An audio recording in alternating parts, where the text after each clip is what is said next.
ನಮಸ್ಕಾರ ಸ್ನೇಹಿತರೆ, ಮತ್ತೊಂದು ಹೊಸ ವಿಡಿಯೋಗೆ ಸ್ವಾಗತ. ಇಂತಹ ಮಹಿಳೆಯರಿಗೆ ಕೆಎಸ್ಆರ್ಟಿಸಿಯಲ್ಲಿ ಉಚಿತ ಪ್ರಯಾಣ ಸಿಗೋದಿಲ್ಲ ಅಂತ ಕೆಎಸ್ಆರ್ಟಿಸಿ ಅಧಿಕಾರಿಗಳೇ ಸ್ಪಷ್ಟಪಡಿಸಿದ್ದಾರೆ. ಹಾಗಿದ್ರೆ ಯಾಕೆ ಸಿಗೋದಿಲ್ಲ, ಕಾರಣ ಏನು ಅಂತ ತಿಳ್ಕೊಳ್ಳೋಕೆ ವಿಡಿಯೋ ಪೂರ್ತಿಯಾಗಿ ನೋಡಿ. ಹೌದು, ರಾಜ್ಯದ ಮಹಿಳೆಯರಿಗೆ ಉಚಿತ ಬಸ್ ಪ್ರಯಾಣ ಕೊಡೋ ಕೆಎಸ್ಆರ್ಟಿಸಿ ಶಕ್ತಿ ಯೋಜನೆಯಲ್ಲಿ ಆಧಾರ್ ಆಧಾರಿತ ವೆರಿಫಿಕೇಶನ್ ತುಂಬಾ ಮುಖ್ಯ.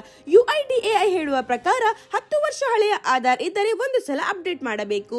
ಈ ಅಪ್ಡೇಟ್ ಮಾಡಿರದ ಮಹಿಳೆಯರಿಗೆ ಶಕ್ತಿ ಯೋಜನೆ ಪೋರ್ಟಲ್ ನಲ್ಲಿ ಹೆಸರು, ವಿಳಾಸ ಮಿಸ್ ಮ್ಯಾಚ್ ಆಗ್ತಿದೆ. ಕೆಎಸ್ಆರ್ಟಿಸಿ ಮೂಲಗಳ ಪ್ರಕಾರ ಆಧಾರ್ ಡಾಟಾ RC ವೆರಿಫಿಕೇಶನ್ ಜೊತೆ ಮ್ಯಾಚ್ ಆಗಬೇಕು.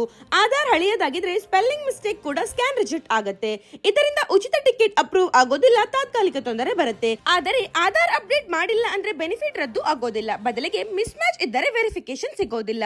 ಹೀಗಾಗಿ ನಿಮ್ಮ ಆಧಾರ್ 10 ವರ್ಷ ಹಳೆಯದಿದ್ದರೆ ಶಕ್ತಿ ಯೋಜನೆಯ ಸೌಲಭ್ಯ ಸ್ಮೂತ್ ಆಗಿ ಸಿಗೋಕೆ ಒಂದು ಸಲ ಅಪ್ಡೇಟ್ ಮಾಡಿ. ಹಾಗಿದ್ರೆ ನೀವು ನಿಮ್ಮ ಆಧಾರ್ ಕಾರ್ಡ್ ಯಾವಾಗ ಮಾಡಿದ್ದೀರಾ ಅಂತ ಕಾಮೆಂಟ್ ನಲ್ಲಿ ತಿಳಿಸಿ. ವಿಡಿಯೋ ಇಷ್ಟವಾದಲ್ಲಿ ಸಬ್ಸ್ಕ್ರೈಬ್ ಮಾಡಿ. ಧನ್ಯವಾದಗಳು.